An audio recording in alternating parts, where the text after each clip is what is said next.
Look at this question, 1 minus 9.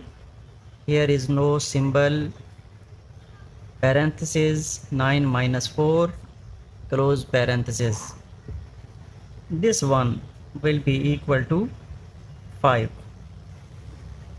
Okay, here is multiplication, 1 minus 9 minus 8. So what will be answer? Minus 40. But it is not correct answer because 40 is wrong.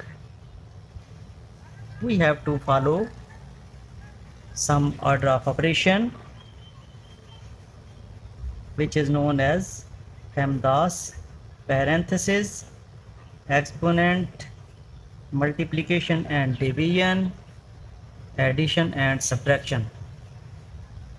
Remember that first of all we have to handle parenthesis, then exponent, which is also known as power, then multiplication and division, and finally addition and subtraction.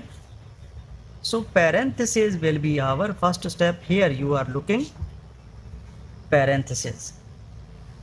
It means this one will be replaced by 5, and here is multiplication, 1 minus 9 will be as it is. Now according to Pemdas, addition and subtraction will be our final step. So this is not correct because here is subtraction and it will be our last step. It means we have to handle multiplication. So 1 minus 45 gives us minus 44, which is correct answer for this Pemdas based question. Thank you.